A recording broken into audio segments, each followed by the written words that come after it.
بسم الله الرحمن الرحیم. ناوم ژاڵە سەعدیە، دانیشتووی شاری هەولێرم، دەرچووی ئامادەییم بەشداربووی گروپی 19م. ئاست و تواناکانم لە سەرەتادا زۆر لاواز بوو، تاوای لێ هاتبوو دەستبەرداری ئامانجەکەی خۆم بم کە حیفزی قورئان بوو، بەڵام ئەلحەمدوللا ئێستا هەوڵی بەدەستهێنانی دەدەم. لە تێستی 4 سەعاتیدا تەنها توانم 1 لاپەڕ لەبەر بکەم، بەڵام ئەلحەمدوللا ئێستا لە ماوەی کەمتر لە 10 خولەک لاپەڕێک لەبەر دەکەم.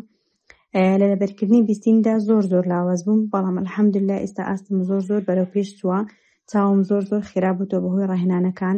ئەلحەمدوللا لە پێشتر بە هیچ شێوەیەک نەمدەتوانی ژمارەکان لەبەر بکەم، ژمارەی تەلەفۆنیان هەر شتێک وایە ئیهمالم دەکرد چونکە لام زۆر قورس بوو، بەڵام ئەلحەمدوللا ئێستا ئاستم بەرەو پێش چوو، لە ماوەی 1 خولەکدا دەتوانم 30 ژمارە لەبەر بکەم. هەروەها لەو بوارانەی کە بەرەو پێش چوومە تواناکانی خۆم تێدا دۆزیوەتەوە، بەڕاستی خۆم دۆزیوەتەوە لەناو ئەکادیمیای مامۆستا ئاوات ئەکادیمیم. بەڕاستی لە ڕووی دەرونیەوە دەڕونێکی زۆر ڕووخاوم هەبوو، زۆر گرنگیم پێ نەدرا. ئێستا ئەلحەمدوللا دەرونێکی زۆر ڕێک و سابتم هەیە، زۆر سوپاس بەخوای گەورە.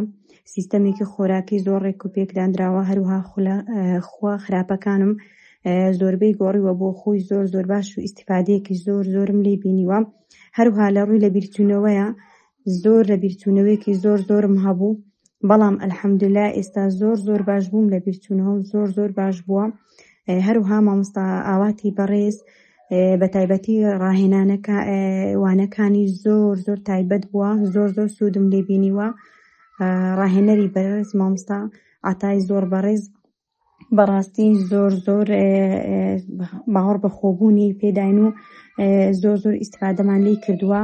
هەروەها لە ڕاهێنانەکان لەگەڵ مامۆستا سدیق بەڕاستی نەشاطێکی زۆری داینی و زۆر بەرەو پێشچوونمان بینی. ئەلحەمدوللا زۆر سوپاسیان دەکەم، خوای گەورە جەزای خێریان بات.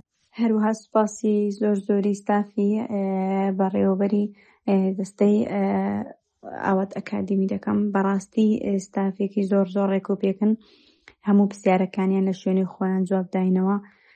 هەروەها هەفتەیەکی پێگەیشتنەوەیان بۆ دانین تاوەکو ئاستی بەشداربووان هەمووی بەرەو پێش بچێ. بەڕاستی زۆر ئیستیفادەم لەو هەفتەی پێگەیشتنەوە بینی، وەرسەرخانێکی زۆر گەورە بوو لە ژیانمدا.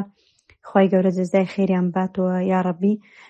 هەموو وتە و بابەت و دەرسەکانیان زۆر بەنرخ بووە، بەڕاستی یعنی قابلیتی لە گیان لێ بگریت و ئیستیفادەیان لێ بکەیت.